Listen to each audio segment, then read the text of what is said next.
I think it's time for change in cricket management. एक model को खत्म कर दिया, दूसरा जो है उसको रिप्लेस नहीं कर पाया। जो कुछ आप लोगों ने, हमने मिलकर ये किया है, यहाँ तक लेके आए हैं पाकिस्तान की क्रिकेटर्स को और क्रिकेट टीम को, ये फारग हो जाएगा। मैं यहाँ तक आपको बताऊं कि जब मानी साहब बने तो चेयरमैन बने तो उनका फोन आया कि मैं मिलना चाह रहा हूँ आपको। मैंने कहा जरूर आइए, I come and have tea with me. वो आए, बड़ी, हम जानते हैं एक दूसरे को। मुझे याद है एक जमाने में जब मैं जेलें काट रहा था तो मैं लंदन में, तो मानी साहब मेरे लिए खाने भी किया करते थे। मगर मानी साहब ने बातें सुनी मेरी सारी, और सारी बातें सुनी, इत्तेफाक भी किया, और जाके मेरे खिलाफ एक मुहिम शुरू कर दी। अस्सलाम वालेकुम व्यूअर्स, नए दौर के प्रोग्राम दी हैट्रिक शो में मैं हूं आपके साथ सरदार खान। अमेरिका से मेरे साथ हैं जलालुद्दीन और पाकिस्तान से हमारे साथ हैं जनाब निजम सेठी। अस्सलाम वालेकुम सर। वालेकुम सलाम। जलाल, अस्सलाम वालेकुम आपको भी। वालेकुम सलाम सरदार साहब, कैसे हैं? और शुक्रिया सेठी साहब का कि आज हमारे जी प्रोग्राम में वो आए। जी, बहुत शुक्रगुजार हैं। तो सेठी साहब और व्यूअर्स को हम ये कहेंगे कि पीएसएल खुदा खुदा करके कंप्लीट हुआ। पाकिस्तान में इसको मुनक्किद होना था 19 फरवरी से, और 4 मार्च को ये कॉल ऑफ कर दिया गया, फिर इसको मुंतकिल कर दिया गया यूएई में। तो निजम सेठी साहब, आप पीसीबी के फॉर्मर चेयरमैन रहे हैं, आप पीएसएल के बानी हैं, ये आपका ब्रेन चाइल्ड है। ये आप फरमाइएगा कि इस टूर्नामेंट की जो फाइनेंशियल कॉस्ट इनकर हुई है वो कितनी डैमेजिंग हो सकती है पीएसएल के लिए, और उसके साथ साथ फैंस जो महरूम रहे, और ये जो ब्रीचेस हुए इसको क्या ये अवॉइडेबल थे? जी, बड़ी मेहरबानी। आप सही कह रहे हैं, ये बहुत अहम सवाल है और बड़ा रेलेवेंट सवाल है। उसकी वजह ये है कि जब एक ब्रांड छोड़ के हम गए थे, उस वक्त उसकी वैल्यू हमने इंटरनेशनली एक्सपर्ट से हमने इवेल्युएट कराया था। उस वक्त 250 से 500 मिलियन के दरमियान थी, और उसकी वजह थी कि रेटिंग्स बड़ी ज़बरदस्त आ रही थी टीवी के ऊपर। जितनी ज़्यादा हाई रेटिंग आती है उतनी ज़्यादा कमर्शियल वैल्यू होती है एक ब्रांड की। सो अगर आप वो यार्ड स्टिक लें, तो अब पिछले 2 साल में रेटिंग बहुत गिर गई है, और उसकी 2 या 3 वजूहत हैं। पहली सबसे बड़ी बात तो ये होती है कि तसलसल टूटना नहीं चाहिए, कोई स्कैंडल नहीं होना चाहिए, और अच्छे मैचेस होने चाहिए। These are 3 things that go into making viewers ratings. और चौथी ये कि जिस टाइम पे मैचेस हो रहे होते हैं, वो टाइम ऐसा होना चाहिए, या प्राइम टाइम पे हो, या ऐसा टाइम हो जाके लोग सोए ना हो उस वक्त, या दफ्तरों में ना हो। अब बात यह है कि पिछले साल जो इन्होंने किया, जो तसलसल तोड़ दिया, हालांकि उस वक्त जरूरत नहीं थी तसलसल तोड़ने की। स्टेडियम के दरवाजा बंद करते और कर लेते, किसी ने इनको रोका नहीं था। शुरू शुरू इब्तदा थी ये कोविड की, जरूरी नहीं था कि लोगों को आने दें। आफ्टर ऑल उसके बाद ये लोग बाहर भी गए हैं, और बाहर जाके भी इन्होंने क्लोज स्टेडियम्स के अंदर मैचेस खेले। तो बिल्कुल गलत फैसला था ये, और अगर ये हुकूमत की तरफ से ये तजवीज़ आ रही थी तो उनको समझाना चाहिए था। इसीलिए तो पीसीबी चेयरमैन की कोई हैसियत होती है कि वो जाके एक्सप्लेन करता है कि हम ऑटोनोमस हैं, हमें एहसास है इस बात का, और ये ग्लोबल प्रैक्टिस है जो हम फॉलो कर रहे हैं। हम कोई ऐसी बात नहीं कि हम कोई नई चीज़ करने जा रहे हैं। इन्होंने बिल्कुल हाथ पैर ठंडे करके, इन्होंने, गवर्नमेंट ने कहा कि नहीं, आप बंद कर दें दरवाजे, यहाँ नहीं कर सकते आप, तो इन्होंने रोक दिया। उसके बाद ये चले गए कि जी आप इसको पोस्टपोन करें या दुबई जाएं। फिर इन्होंने पोस्टपोन कर दिया, वो सारा तसलसल ही टूट गया। और उसके साथ ये हुआ, जब तसलसल टूटा तो जो मैचेस रह गए थे वो जब बाद में होने लगे, तो मुझे इस बात का इल्म है कि जो ब्रॉडकास्टर था जिसके पास कमर्शियल राइट्स थी सारी, उन्होंने इनको सू कर दिया। उन्होंने कहा हम पूरे पैसे हम नहीं देंगे आपको। इन्होंने क्या किया, इन्होंने कहा नहीं, इन्होंने जाके बैंक गारंटी इन कैश कर ली। हालांकि वो नहीं कर सकते थे bank guarantee in cash, violation हो गई थी कॉन्ट्रैक्ट की। उसके बाद फिर लड़ाई झगड़े शुरू हुए, इनको धमकी दी गई कि जी हम अदालत में ले जाएंगे, और वो अभी तक बाय द वे इश्यूज चल रहे हैं। इस साल फिर वही हुआ।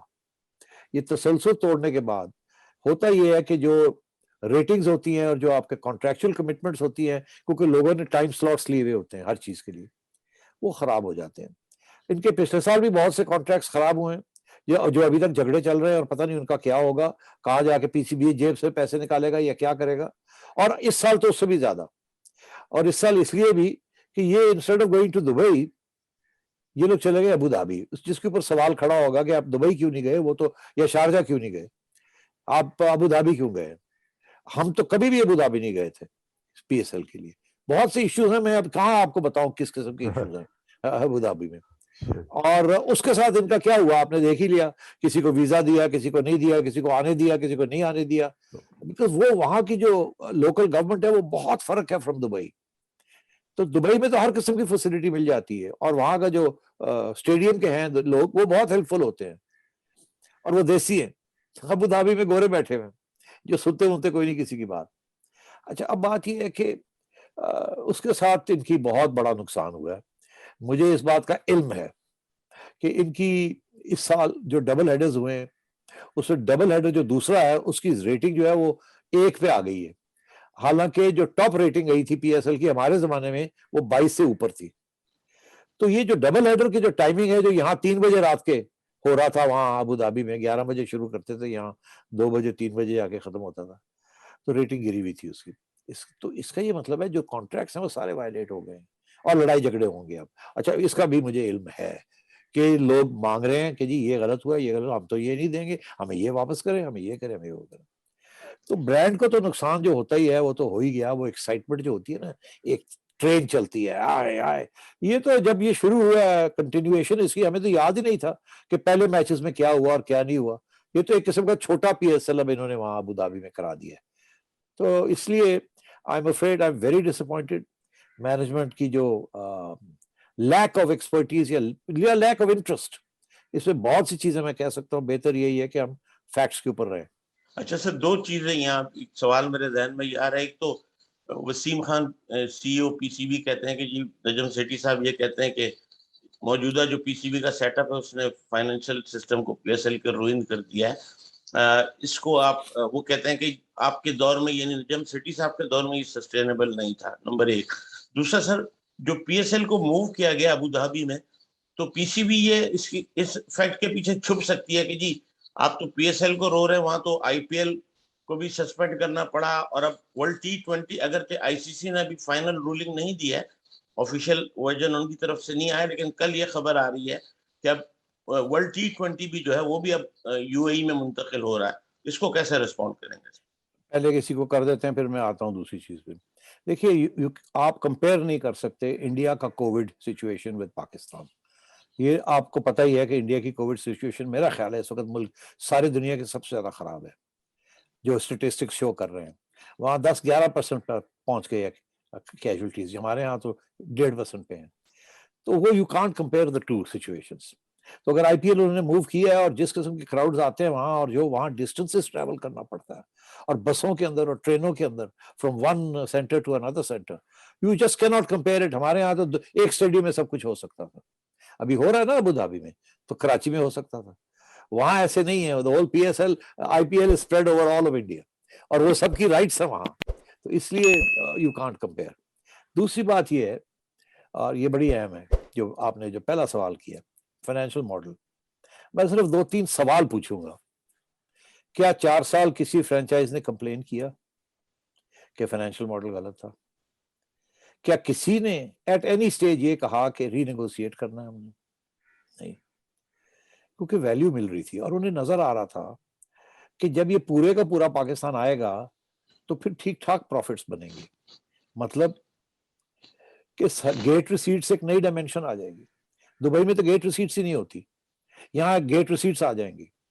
फिर cost of covering the matches वो बहुत कम है कंपेयर टू दुबई, ओवरहेड्स बहुत हाई है। एग्जांपल आपको देता हूं, एक दिन का किराया अबू धाबी स्टेडियम का $1 लाख है। कितना? $1 लाख। तो अब आप सोच लीजिए, आप अब कराची में कराएंगे तो फ्री है। सो बहरहाल, अब मैं क्योंकि अंदर बैठा हुआ था, मुझे तो पता ना हम लोगों ने कैसे ये किया और क्या हुआ। अब बात यह है कि किसी ने ये कंप्लेन नहीं किया, अब जाके लोग कंप्लेन करना शुरू कर दिया, और वो कह रहे हैं जी हमारा फाइनेंशियल मॉडल ठीक नहीं है। अगेन मैं 2 बातें कहूंगा आपको।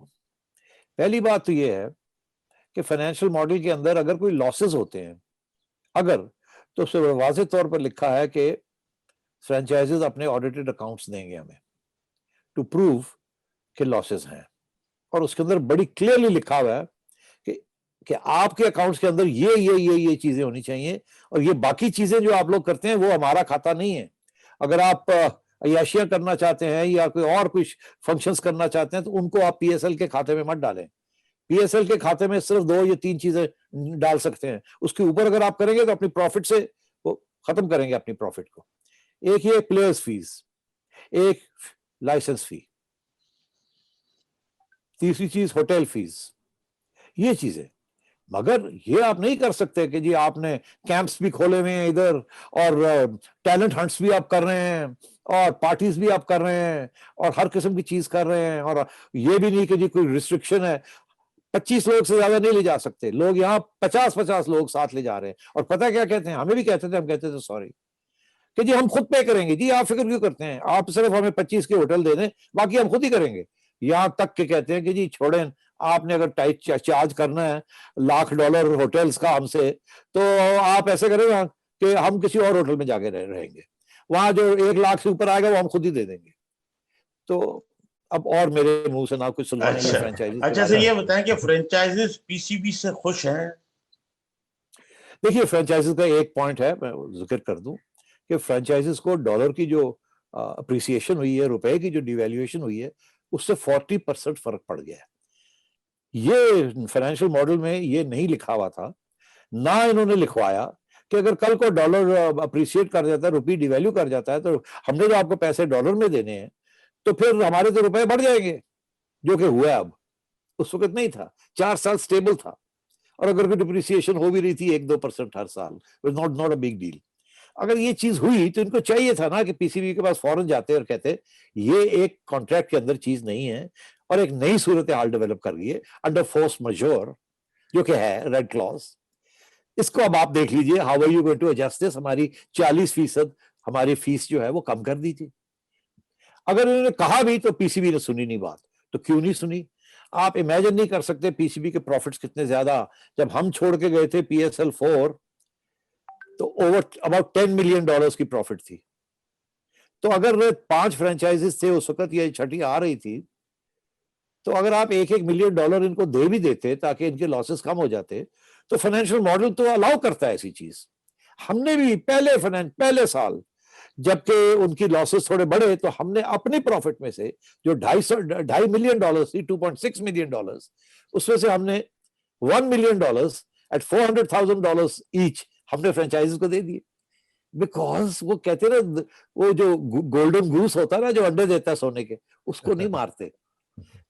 फ्रेंचाइजीज 4 पैसे बनाएंगे, हाइप होगी, ब्रॉडकास्टिंग होगी, व्यूअरशिप बढ़ेगी, आईबॉल्स बढ़ेंगे, एड्स आएंगे, रौनक होगी, तमाशे लगेंगे, स्टार वैल्यू बनेगी। This is the financial model. ये ग्लोबल मॉडल है, ऐसी कोई बात नहीं है। थोड़ी बहुत तब्दीलियां हमने की थी फॉर लोकल कंडीशंस, और अगर अभी भी जरूरत थी तो all they had to do was come and discuss it with PCB. और मैं ये भी आपको बता दूं, पीसीबी ने, और ये भी किसी वक्त बात आएगी, और बहुत से कॉन्ट्रैक्ट्स हैं not with franchisees but with other stake holders, जो कि उन्होंने यूनिलैटरली जो है वो उसको रिवाइज कर दिया है। और जहां देखा कि अब मसला बन जाएगा, नैब ना आ जाए, सोचा ये कि एक जज को हायर कर लेते हैं, उसको ठीक ठाक पैसे देते हैं, एक्स जज को, उसे कहते हैं आप आर्बिट्रेट कर दें, आप ये फैसला कर दें, और वो फैसले करवा के लोगों को पैसे दिलवा दिए। तो बात ये है कि ग्रॉस मिसमैनेजमेंट। अच्छा सेठी साहब, तोपों का रुख हम जलालुद्दीन की तरफ करते हैं। जी जलालुद्दीन साहब, ये फरमाइए कि पीएसएल का फाइनल मुल्तान सुल्तान ने जीत लिया है, और तमाम टीमों को आपने बहुत क्लोजली देखा है, तो आप किस तरह तज्जिया करेंगे इस विन का, कि क्या वो फीचर्स है जिसकी वजह से जीती है, और किस तरह आप उसको इवैल्यूएट करेंगे? सरा साहब, पहले तो ये समझने की चीज है कि टीमें जीतती क्यों है। इसमें सारी प्लेयरों के बड़े नाम होने से काफी नहीं होता। विनिंग कॉम्बिनेशन बनता है टीम कल्चर से, और टीम कल्चर जो डेवलप करता है वो टीम मैनेजमेंट एंड कैप्टन करता है, और उसमें जो वैल्यू सेट की जाती हैं उसके थ्रू जो कहा जाता है वो किया जाता है, जो उनके रोल डिफाइन होते हैं वो उनको उसी तरह दिया जाता है टास्क, ताकि वो उसको अचीव कर सकें। तो जो मुल्तान सुल्तान की जीतने की बड़ी वजह है उसका टीम कल्चर है, और वो क्योंकि एंडी फ्लोर उनके बहुत बड़े इस वक्त कोच हैं दुनिया में, वो माने जाते हैं, वो इन चीज़ों को समझते हैं। जो बाकी टीमों में जिसमें हमारे ज़्यादातर कोचेज हैं जो नॉन ट्रेंड कोचेज हैं खासतौर से, उन्हें इस चीज़ का पता नहीं है। तो टीम कल्चर को अगर आप देखना चाहें तो बड़े वाज़ेह तौर पे आप धानी की शक्ल में देख सकते हैं, जिस तरह वो एक नए प्लेयर होने के बाद के बावजूद इतना रिलैक्स थे और इतना एंजॉय कर रहे थे गेम को। या इमरान को देखा हमने कि वो किस तरह सेलिब्रेट करते थे जब वो आउट करते थे। तो ये कल्चर हमें ग्राउंड में बाज़ारा नज़र आ रहा था और बड़ी वजह टीम की जीतने की यही थी कि वो कल्चर वो डेवलप करने में कामयाब हो गए। हालाँकि शुरू में वो हार रहे थे जब यहाँ कराची में हो रहा था, मगर अल्टीमेटली ये मोमेंटम उन्होंने डेवलप कर लिया और बड़ी वजह उसकी थी। उसी जब कल्चर डेवलप हो जाता है तो फिर क्या होता है कि प्लेयर अपना परफॉर्म करना शुरू कर देते हैं, जिसका जो रोल होता है वो उसको प्ले करता है। बाकी टीमों में अगर आप देखें तो हम बहुत से 2 टीमें का अगर मैं खास तौर से नाम लूँगा, कोटा ग्लैडिएटर और लाहौर कलंदर। इनका फिलॉसफी वही जो पहले दिन से थी वही आज तक चल रही है। तो अगर आपको जैसे-जैसे आगे बढ़ना है तो अपनी फिलॉसफी को चेंज करना होता है।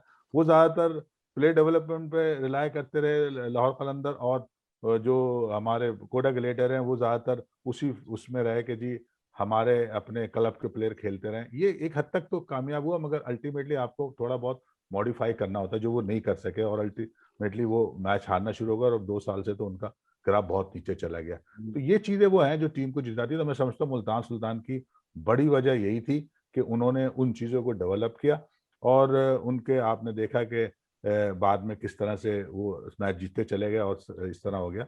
और उसमें प्लेयरों का जैसे अगर हम इसकी बात कर लें पेशावर ज़ल्मी की, तो उसमें 3-4 प्लेयर तो ऐसे थे जो उस कल्चर में नज़र नहीं आ रहे, जैसे शुएब मलिक थे या वहाब रियाज थे या कामरान अकमल। इनको तो अपनी फ़िक्र थी कि किस तरह ये आगे वर्ल्ड कप में आ जाएँ। तो मैं समझता हूँ कि ये चीज़ें ऐसी हैं कि जिससे कि आप समझें कि टीमें नीचे चली जाती हैं। हालाँकि बड़े-बड़े नाम, लाहौर कलंदर की टीम बहुत अच्छी थी, मगर वो नहीं जीत सकी। तो ये टीम कल्चर डेवलप करना एक आर्ट है और वो सारी टीम मैनेजमेंट करती है। तो ये सारी चीज़ें हैं जिससे कि हम समझते हैं कि ये टीम जीतने की बड़ी वजह होती है।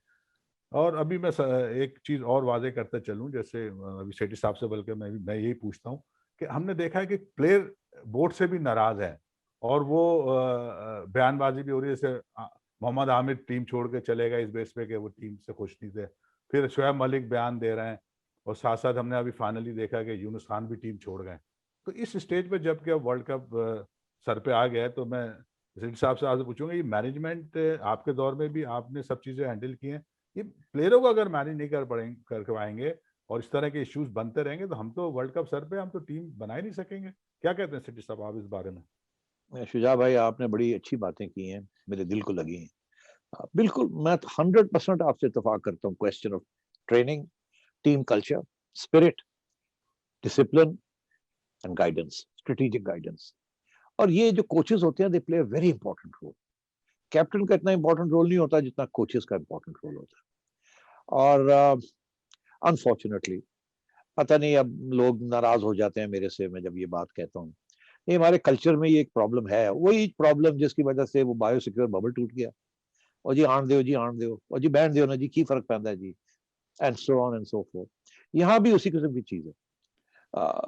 यहाँ जितने बड़े बड़े स्टार्स को आप कोचेस लगाएंगे उतने ही मिसमैनेजमेंट होगी, स्ट्रेटेजिक भी और ट्रेनिंग भी। बिकॉज अगर आप एक आइकॉन को, एक स्टार को कोच लगा देते हैं तो आपका क्या ख्याल है, वो कहेगा यार ये बच्चे को क्या पता, मैं तो 20 years आई प्लेड क्रिकेट, मुझे नहीं पता तो इसको क्या पता, मैं इसको कहूंगा। वो जो बच्चा है, he is the star of the show. हालात बदल गए हैं, उसको उसको डील करना, उसको गाइड करना, वो एरोगेंस और ईगो और अथॉरिटेरियन से नहीं हो सकता। इसके लिए साइकोलॉजी चाहिए। और इसीलिए तो ये stage 1, stage 2, stage 3, stage 4 coaching courses होते हैं। और psychology is very important, and how to deal with people, how to create team spirit.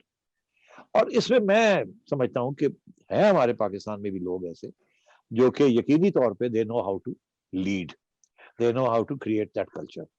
मगर मैंने ये देखा है कि अगर आप 3 पाकिस्तानी कोचेस एक तरफ खड़े कर दें और 3 foreign professional coaches with fully equipped and fully trained coaches आप उधर रख दें, तो on balance you will see कि they do a better job of keeping the spirit of the game alive and also imposing discipline and strategic thinking. इसीलिए हमारे ज़माने में हमने सिवाय एक बॉलिंग कोच के बाकी सारे जो थे all are coaches of foreign. Now obviously दिल तो करता है कि हमारे यहाँ भी 4 स्टेजेस पास करके अच्छे, जैसे हमारे हमने 2-3 बड़े अच्छे इंटरनेशनल लेवल पे एम्पायर्स बनाए हैं जो कि एक्नॉलेज होते हैं, यहाँ हम भी उस लेवल के हमारे भी कोचेस हों, not stars but professionals with fully equipped and training, वो है नहीं हमारे पास अनफॉर्चुनेटली। और पीसीबी ने भी कुछ नहीं किया।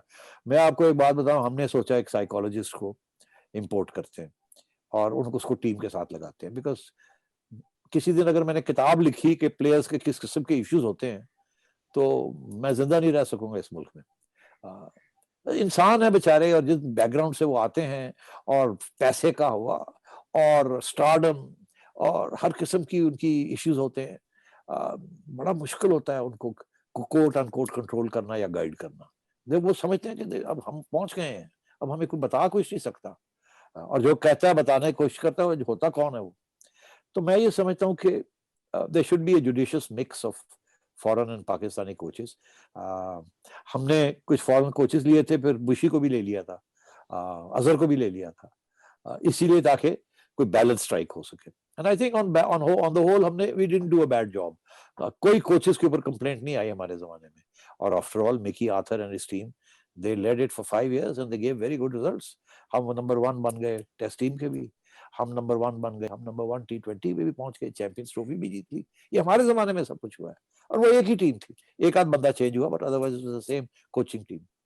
तो अब बात ये है कि जलाल साहब बिल्कुल सही कह रहे हैं, वो कल्चर जो होता है ना टीम के अंदर, वो स्टार्स एक्स स्टार्स जो हैं वो नहीं क्रिएट कर सकते। उनके जमाने और थे, आपके जमाने और हैं। उस वक्त तो ये प्रेशर नहीं था जो अब प्रेशर है पैसे का। उस वक्त तो बेचारे किसी को पैसे कुछ नहीं मिलते बेचारे भूखे ही थे कंपेयर टू टुडे। 2-2.5 लाख रुपया महीना मिल जाता था, और ऊपर से थोड़ा बहुत। अब तो ये करोड़पति हैं। तो अब आप खुद ही सोचिए कि मेंटल जो है वो माइंड कहाँ की कहाँ पहुंची हुई। सो जलाल साहब बिल्कुल सही कह रहे हैं, ये रिव्यू करना चाहिए। This is about sports management, it is not about cricket. Sports management के 2 हिस्से हैं, एक है फाइनेंशियल और एक है ह्यूमन रिसोर्स को मैनेज करना। Because sport is not like any other, it's not a sales force, it's not a marketing team. इसमें एक एक स्टार है, ये नहीं कि एक कैप्टन स्टार है और बाकी सारे जो हैं वो रेडू कट्टे हैं और वो शायद जो वो कहेगा वो कर लेंगे, ऐसे नहीं है। तो बात ये है कि यहाँ some psychology, some discipline, some principles, some subtlety, some sensitivity बहुत जरूरी है। मैंने 5 साल में किसी एक प्लेयर को नहीं सुना मेरे पास आके कहते कि यार सर वो फलाना जो कोच है ना वो बड़ा बदतमीज है, वो बड़ा ये है, वो ये ऐसे है, सर उसको चेंज करें। एक दफा नहीं सुना। और मैं हमेशा फिशिंग रॉड लेके बैटिंग करता था। अच्छा यार वो कोच कैसा है? मैंने सुना कि वो खास नहीं है। नहीं सर वो ठीक ठाक है। मैंने कभी नहीं, मैं प्रोवोक करता था। अच्छा यू थिंक इज ओके? जी जी वो बिल्कुल ठीक है। हाँ उसके 1-2 फेवरेट्स हैं but otherwise he is good sir, he is good. तो मैं तो ड्रेसिंग रूम में जाके इनको प्रोवोक करता था कि यार कोच ने मरवा दिया आपको आज। नो अच्छा सेठी साहब, it was very unfortunate to see you leaving the office prematurely.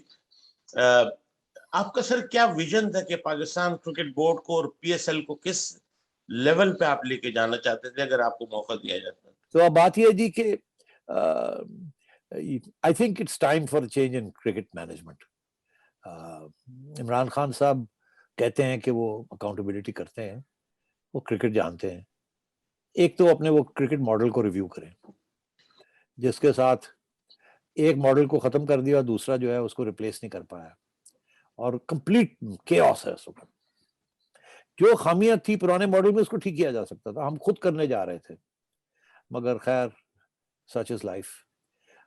अगर डोमेस्टिक क्रिकेट रिवाइव नहीं होगी तो मैं समझता हूँ ये सारा कुछ जो कुछ आप लोगों ने हमने मिलकर ये किया है, यहाँ तक लेके आए हैं पाकिस्तान की क्रिकेटर्स को और क्रिकेट टीम को, ये फारग हो जाएगा। इसका भी वही हाल होगा जो फुटबॉल का हुआ। इसमें अब इतनी ज्यादा ब्यूरोक्रेसी की इंटरवेंशन हो गई है कि मैं आपको बता नहीं सकता हूँ। इन्होंने सारी जो पंजाब की डोमेस्टिक क्रिकेट स्ट्रक्चर है वो डिप्टी कमिश्नर्स के हवाले कर दी है, और उन्होंने आगे, उनके पास टाइम ही नहीं है उन्होंने आगे असिस्टेंट कमिश्नर्स के हवाले कर दिए। और अभी तक इनको क्लब क्रिकेट की रिवाइवल नहीं हो रही, अभी तक कुछ भी नहीं हो रहा, ऊपर से डिपार्टमेंट्स खत्म कर दिए। आई मीन डिपार्टमेंट्स ने बहुत अहम रोल अदा किया है इस मुल्क में। जब कोई तैयार नहीं था फंड करने के लिए तो डिपार्टमेंट्स ने ये सब कुछ किया, और वो 1.5 अरब 2 अरब रुपया खर्च करते थे हर साल का। अब कौन करेगा वो? या तो लाए ना प्राइवेट सेक्टर से, बैंकों को इधर से उधर से, और ये पूरा करें। ये अपनी जेब से देंगे ना ये, तो फिर क्या मिला आपको? आपने तो डिसेंट्रलाइज करना था, आपने तो प्राइवेट सेक्टर को इनकरेज करना था। Like all over the world private sector cricket खेलता है, गवर्नमेंट्स नहीं क्रिकेट खेलती, ब्यूरोक्रेट्स नहीं क्रिकेट ऑर्गेनाइज करते। हम तो ये कोशिश कर रहे थे कि अब डिपार्टमेंट्स को समझाया जाए कि आप अपनी रखें, अपनी डिपार्टमेंट, आप ऐसे करें, आप स्पॉन्सर बन जाए, और जो चलाएगा वो हम किसी रीजन को ले आएंगे। फॉर एग्जांपल, अगर हबीब बैंक है ना, हबीब बैंक PSL, इसी तरीके के साथ हो सकता था यूनाइटेड बैंक लाहौर, कस्टम्स फलाना। वो अपना फंडिंग करें, अपने लोग बनाएं, और हम जो है उसकी जो फैन बेस बनाना है वो हम किसी रीजन को दें। देखिए, हबीब बैंक के फैंस तो नहीं होते ना फैंस तो शहरों के होते हैं या रीजन्स के होते हैं। फैंस किसी डिपार्टमेंट के तो नहीं होंगे, और डिपार्टमेंट के बगैर फैंस नहीं होंगे तो क्रिकेट कौन देखेगा? क्रिकेट नहीं देखेंगे तो रेवेन्यू कहां से आएगी, एंड सो ऑन। तो ये बहुत एक सिंपल साइंस है, मगर it's there all over the world. ये होता है, काउंटीज के अपने फैंस हैं, सबके अपने अपने फैंस हैं। यहाँ आपने डिपार्टमेंट्स के फैंस नहीं थे तो इसलिए आपने उनको फारग कर दिया। बेहतर ये था कि उनको रहने देते हैं स्पॉन्सर्स, और फैन बेस जो है वो आप यही 6 टीमें जो है ये कर लेते हो। डिपार्टमेंट्स को कहते हैं बैठे बोर्ड के अंदर, बिकॉज आप भी पैसे डाल रहे हैं और हम भी ऊपर से और पैसे डालते हैं, और डबल कर देते हैं सारी फंडिंग फॉर डोमेस्टिक क्रिकेट, जो कि कुछ बात ही नहीं है, कोई इश्यू ही नहीं है। इतना पैसा है PCB के पास तो नहीं। तो ये हो रहा है जो आपके सामने। ओके, अच्छा जलाल, ये सेठी साहब ने तो बहुत अच्छी तरीके से ये डोमेस्टिक क्रिकेट का इशू एड्रेस किया, आप इसमें कुछ ऐड करना चाहेंगे? हाँ, मैं थोड़ा बेसिक चीज समझा दूं कि हुआ क्या है। जो कि डोमेस्टिक क्रिकेट के साथ जो 6 टीमें तो बन गई, वो भी अभी एडॉक पे ही चल रही हैं, मगर जो क्रिकेट इज ए इंडस्ट्री जैसे हम कहते हैं, और उस इंडस्ट्री को चलाने के लिए कुछ फैक्ट्रीज चाहिए होती हैं, जिसे हम डोमेस्टिक क्रिकेट में रीजनल लेवल से लेके फिर डिस्ट्रिक्ट और डिस्ट्रिक्ट से क्लब लेवल। तो क्रिकेट बोर्ड ने करा क्या कि इस जैसे सेठी साहब ने भी कहा कि जी हमें नया स्ट्रक्चर बनाने की जरूरत नहीं थी, हम सीधे मॉडिफाई कर सकते थे, स्ट्रक्चर ऑलरेडी बना हुआ था। पूरे बनाए बनाए स्ट्रक्चर को रोक के इस बेस पे कि हम नया स्ट्रक्चर बना रहे हैं, सब चीजों को रोक दिया। मसलन क्लब क्रिकेट अब 2 साल से नहीं हो रही, डिस्ट्रिक्ट क्रिकेट नहीं हो रही। तो जो हमारे स्टार हैं, लाइक जैसे अभी आप देख रहे हैं धानी इस वक्त स्टार बन गए, तो क्या है उसी फैक्ट्री से आए ना। वो 3-4 साल से वहाँ डेवलप हो रहे थे क्लब लेवल पे, डिस्ट्रिक्ट लेवल पे। ये जितने हमारे पुराने स्टार हैं, इंजमाम है, मोहम्मद यूसुफ है, शायद आफरीदी है, ये सारे उसी स्ट्रक्चर से आए। अब क्या हुआ है कि 2-2.5 साल से वो क्रिकेट को रोक दिया गया है, नहीं हो रही वहाँ क्रिकेट। तो अब आप देखें कि आइंदा फ्यूचर में जो गैप आ गया है, अब हमारे पास अभी जो खेलना है वो तो चंद प्लेयर खेलना है, मगर अल्टीमेटली आगे बढ़ना है। तो ये 3 साल का जो गैप आ जाएगा, अभी भी ये होने जा नहीं रहा, इसमें टाइम लगेगा। तो जो अब नए स्टार आने, वो अभी हमें अगले 2-3 सालों में नजर नहीं आएंगे, और ये बहुत बड़ा नुकसान है। और मैं समझता हूँ इससे क्रिकेट, बल्कि मैं तो इससे क्राइम कहता हूँ कि क्राइम कराए जो रोक कर कराए, क्योंकि स्ट्रक्चर तो था, उसको मॉडिफाई करते, और अगर कर रहा था तो फिर करके दिखा देते। अब 2-2.5 साल बंद होने से जो गैप आएगा, और नए स्टार जैसे अभी धानी देखा है हमने, और दूसरे प्लेयर भी हमारे साथ आ रहे हैं जो आप देखते हैं PSL में भी नजर आते हैं और दूसरी जगह, वो सिर्फ पुराने स्ट्रक्चर की वजह से आ रहे हैं, मगर नए आने वालों में बहुत बड़ा गैप आ गया और ये सारा सिलसिला रुक गया है। तो इससे क्रिकेट को बहुत ज्यादा नुकसान हुआ है इस रोकने की वजह से। और ये जो फैक्ट्रियां बंद हुई हैं नीचे, जिसमें क्लब क्रिकेट और डिस्ट्रिक्ट क्रिकेट है, और उसको वो अभी तक शुरू नहीं कर पा रहे हैं, और ना कर पाएंगे अभी अगले 1 साल तक। तो आप खुद सोच लेंगे, ये क्राइम ही मैं तो उसको कहूंगा कितना बड़ा नुकसान हुआ है क्रिकेट को। तो सेठी साहब, ब्रीफली हम ये सेकंड लास्ट क्वेश्चन है हमारा कि ये जो क्रिमिनल नेग्लिजेंस जिस तरह जलाल ने इसको डिस्क्राइब किया है, तो ये पाकिस्तान में क्रिकेट का फ्यूचर तो बहुत इन डेंजर नजर आता है सर। मैं तो बड़ा मायूस हूँ। अगर ये पूरी मैनेजमेंट की टीम की छुट्टी नहीं कराई जाएगी, और जो ऐसे लोग नहीं लाए जाएंगे जो हमारी बातें जो हम कर रहे हैं इसकी तरफ तवज्जो दें और इसको रिवाइव करें, तो ये क्रिकेट एक दफा बैठ गई ना, बेरोजगारी हो गई ना, घरों वालों ने कहा अपने बेटों को कि मत, अब खेलने की क्या जरूरत है, अब कौन तुम्हारे पैसे देगा, कौन तुम्हारे कपड़ों के पैसे देगा, कैसे खेलोगे। तो जो टैलेंट की स्ट्रीम थी ना, वो बिल्कुल बंद हो जाएगी। अभी ये T20 तो PSL खींच रहा है ना, क्योंकि ये करते हैं कि लोग उठा लेते हैं जो छिक्का मारे, वो तो एक टेक्निक है, अल्लाह खैर सल्ला, और 20 ओवर में हो जाती बात। तो T20 में तो आपको बड़े हिटर्स और बॉलर्स मिल जाएंगे, 4-4 ओवर कराने वाले और 5-5 ओवर कराने वाले, मगर आप वनडे में भी आपके बड़े सीरियस प्रॉब्लम्स होंगे। देखा नहीं आपने आपके मिडिल ऑर्डर के साथ जो हशर होता है, और टेस्ट में तो आप बिल्कुल ही फारग हो जाएंगे। और unfortunately the real cricket is test cricket and then some one day cricket. T20 तो इसीलिए किया था कि थोड़ी सी जरा फंड रेजिंग हो जाए क्योंकि 5 दिन कोई देखता हाँ नहीं ठा हो जाए थोड़ी। हाँ हो जाए थोड़ी सी, तो वहां से अब वो T10 भी शुरू कर दिया है, मैंने सुना है, और 90 ओवर्स वाली गेम भी शुरू होने वाली है, so on and so forth. 100 ball 100 ball cricket जी। 100 बॉल या पता नहीं क्या है। तो ये बात ये है कि ये फाइनेंशियल मॉडल जो है ना, ये ठीक है, 4 पैसे लोग बना लेंगे और प्लेयर्स को ठीक ठाक पैसे मिल जाएंगे, मगर जिस चीज को आप और हम क्रिकेट समझते थे, जो कि हर बॉल पूरे दिन के ऊपर एक कुछ ना कोई कहानी होती थी, अब तो we grow up in that. हम तो रेडियो कमेंट्री से हट नहीं सकते थे, इतनी एक्साइटमेंट होती थी। जब वो डल भी हो जाता था तो एक्साइटमेंट होती थी, दुआएं मांगते थे, अभी आउट हो गया, अब क्या होगा क्या नहीं होगा। वो तो फारग हो गया। टेस्ट क्रिकेट के अंदर आपकी कैरेक्टर, ट्रेनिंग, स्टेबिलिटी, स्टैमिना, क्या क्या चीजें नहीं थी। You will not be able to produce great people like the batsmen we've produced in the past. Sir आखिरी सवाल आपसे ये है कि अगर हाइपोथेटिकल क्वेश्चन है वैसे तो, अगर आपको दोबारा मौका मिलता है तो आप जो अनफिनिश्ड आपका एजेंडा था या विजन था, would you like to fulfil that sir?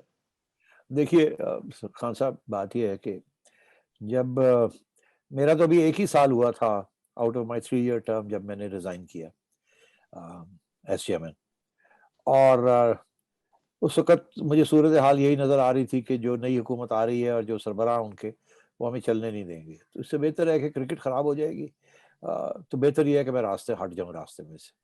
तो मेरा तो ख्याल था मैंने बड़ा अच्छा फैसला किया, क्योंकि अगर मैं चाहता तो लड़ सकता था, अदालतों में घूमते हम और क्रिकेट तबाह हो जाती, मगर हमने नहीं किया। और मेरी यही उम्मीद थी कि मानी एंड कंपनी इसको कर लेंगे। मैं यहाँ तक आपको बताऊं कि जब मानी साहब बने, तो चेयरमैन बने, तो उनका फ़ोन आया कि मैं मिलना चाह रहा हूँ आपको। मैंने कहा ज़रूर आइए, I come and have tea with me. वो आए, बड़ी, हम जानते हैं एक दूसरे को। मुझे याद है एक ज़माने में जब मैं जेलें काट रहा था तो मैं लंदन में, तो मानी साहब मेरे लिए खाने भी किया करते थे। मगर मानी साहब ने बातें सुनी मेरी सारी, और सारी बातें सुनी, इत्तेफाक भी किया, और जाके मेरे खिलाफ एक मुहिम शुरू कर दी। तो दिल तो टूट गया ना with in the first 3 months. तो अब बात यह है कि अभी ये लोग बैठे हुए हैं, इस हुकूमत के साथ तो किसी सूरत में कोई काम नहीं कर सकता, और जब तक आपको फुल सपोर्ट ना हो गवर्नमेंट का, कोई पीसीबी नहीं चल सकता। मगर अगर गवर्नमेंट की इंटरफेरेंस होगी तो फिर भी पीसीबी नहीं चल सकता। जाते जाते मैं आपको ये कह दूं कि 5 साल में, पहले साल मैं चेयरमैन था, फिर अगले 3 साल शहरयार साहब चेयरमैन हुए, फिर 5वें साल मैं चेयरमैन बना। मुझे एक दफा नवाज शरीफ ने फोन नहीं किया, एक दफा प्राइम मिनिस्टर हाउस से फोन नहीं आया, एक दफा किसी मिनिस्टर ने मुझे नहीं कहा फलाने को रख लें और फलाने को निकाल दें। सिलेक्टर्स के ऊपर 1 सेकंड के लिए कभी प्रेशर नहीं डाला, और यही कहते थे हम कि भाई फैसले आपके, you are the cricket minds, we are the managers, हम आपको अच्छी मैनेजमेंट करके देंगे, यू डिलीवर द रिजल्ट्स। तो वी डिडंट डू बैडली। तो अब मैं ये समझता हूँ कि मच डिपेंड्स कि आगे हालात क्या होते हैं, क्या नहीं होता, किस किस्म की हुकूमत आती है, किस किस्म की वो सपोर्ट करते हैं। क्योंकि ये जो सारा कुछ है ना, अगर आप इसको रिवर्स नहीं कर सकेंगे तो फिर किसी का आने का फायदा कोई नहीं है। At least I will not be interested. तो ये तो एक बात मैं ऐड कर दूं नजम सेठी साहब की, क्योंकि मैं इनके साथ थोड़ा सा रहा जब मैं चेयरमैन वुमेन सिलेक्शन कमेटी था। तो 2-3 मीटिंग हुई, तो उसमें यकीनन एक तो बड़ी अच्छी चीज मैंने देखी कि उनकी डिसीजन मेकिंग बहुत अच्छी थी। हमारे कहीं एक आध डिस्प्यूट कोच उससे हुए तो बड़ा अच्छा सॉल्व कर देते थे। और नजम सेठी साहब, आप जल्दी से वापस आए, क्योंकि जैसे ही आप गए तो मुझे भी हटा दिया गया, जबकि टीम जीत रही थी उससे पहली दफा विमेंस टीम ने जीतना शुरू किया वेस्ट इंडीज को हरा के। बिल्कुल जी, चार बिल्कुल। शायद यही लगा कि जी नजम सेठी साहब ने इनको रखा था तो इनको हटा दिया, तो आप वापस आएंगे तो इंशाल्लाह फिर आपके साथ। जलाल साहब, मैं तो आपको जानता भी नहीं था। मुझे तो आपकी क्रिकेट के जमाने की चीजें भी याद नहीं थी। फिर मैंने जब पता चला, अच्छा हाँ मुझे याद है, वो हैदराबाद में ये हुआ वो हुआ, मतलब वो तो बाद में हमें याद आया। तो मैं तो except for those brief meetings we had, आपके कॉम्पिटेंस और मेरिट के ऊपर सब कुछ किया। बिल्कुल, आपने तो उसी बेस पे किया और हमारी एक अच्छी इक्वेशन भी बन गई थी, मगर मेरी बैड लगी कि आप बहुत जल्दी चले गए मेरे दौर में, तो वो साथ साथ मुझे भी जाना पड़ा। खैर इन फ्यूचर इंशाल्लाह ताला बहुत से मौके आ सकते हैं। जी थैंक यू। व्यूअर्स, आप नजम सेठी साहब को ट्विटर हैंडल पे फॉलो कर सकते हैं @नजम सेठी। जलालुद्दीन का ट्विटर हैंडल है @जलालुद्दीन कोच। हमारे प्रोड्यूसर शुजाउद्दीन का ट्विटर हैंडल है @सनाकी कराची आई, और मेरा ट्विटर हैंडल है @सरदार खान 60। तो नजम सेठी साहब, हम इंतहाई शुक्रगुजार और ममनून है, आपने बड़ा वैल्यूएबल टाइम हमें दिया, बड़ी डीप इंसाइट आपने हमें फराहम की। और जलालुद्दीन, आपका शुक्रिया, थैंक यू वेरी मच। और इसके साथ सर हम इजाजत चाहेंगे व्यूअर्स से भी और आपसे भी। अल्लाह हाफिज। थैंक यू जी, बड़ी मेहरबानी। Thank you. Thank you.